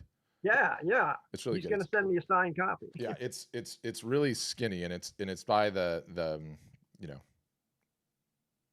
number one selling artist. Best-selling artist in the world. Best-selling artist in the world right now that's alive. Is that true? I think it is true. But he knows it. Yeah, he told me. I heard it, and then I called him on the phone, and he went, "Did you know that I'm the best?" I went, "What? Why don't you shut up?" Yeah, he's a big deal with this book. This book is a short book. It's not on Amazon. It's only on his site because I think he donates all the proceeds. Oh, it's really good. It's just really good. One. Jim Willis has one. Oh, Jim Willis, nice, Jim Willis. I love that. Hold on, I'm gonna unmute Jim. Jim, didn't you find it to be a really good read? Yeah, I did. Yeah, I got down to about the last 10 pages. Yeah, I mean, it's just good, and it's like when you hear it from this guy who's had this level of success, you're not calling BS on this guy, right? Like he lived it, he did all of it, and you don't tell him, Amzie, but I've totally stolen a couple of his lines. Borrowed. I just wanted you to know I believe in what you tell him. Yeah. Well, that's what he told me. Yeah. He said, I said, so what should I do to grow my business? How should I I'm selling, I'm doing really great. My price points are up there. What should I do? Why? And he goes, copy whatever I did. So true. What? It's so true. It's so true. That's why that book is so good. It's great. And in terms of just how he's grown himself commercially, again, and I'm going to drop it. I'm probably not going to drop it because I'm still going to have to talk about it because it's too good. But Wyland is the Kim Kardashian of the art world. He just is. He just is. Or I should say, Kim Kardashian is the Wyland of the vapid celebrity solipsists. or some such thing. But anyway, that's awesome. I love that he's heard about us though. Yeah, I'm going to use that on him. Yeah. Hey, Yeah. Wyland, Yeah. you're the Definitely. Kim Kardashian. Other way around. Other way around. I think he's I bigger know, than the I'm just Kardashians. kidding. Yeah. That Yeah. sounds great. All right. Yeah. Oh, and another thing happened was you told me that I should, put on some sales or something. I think it's the concept of what you're talking about is intention to Yeah. get the money to do the whatever, to join Art Storefront. Yeah. And so I just had the intention. Yes. And then today, one of my collectors called and ordered 3 paintings. Huge. So yeah, huge. So then I signed up to have somebody call me in 10 minutes, and let's see, it's been about I'll take care of it. hours and hours. Yeah, they're at the end of the week. They're crazy. I'm putting in a note right now.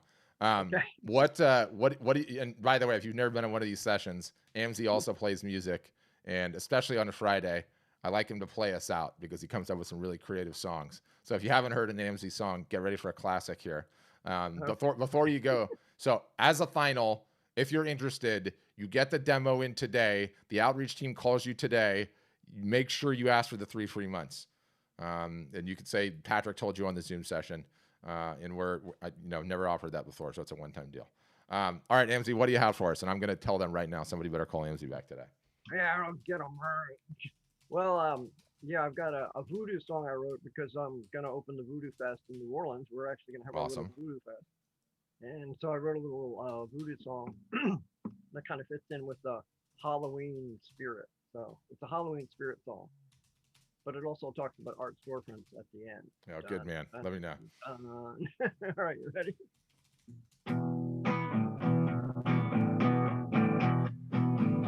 This goes out to Santa Barbara and Dave Gear. Black strap and gray, bones and brittle. Juju mama by the bayou. Woods looking good. Tie you up and bind you. What do you really think I do? Find you. Got you down under the sea. Now you said, baby, that you're gonna call me. Join Art Storefronts. Make some money and have some fun. Nice. Wonderful, Amzie. Wonderful. Wouldn't be a Friday without it. Wouldn't be a Friday without it. All right, guys. Thank you so much. I hope everyone has an absolutely wonderful weekend. Join us on a future session if you like. Get ready. Q Thor's coming. It's time to get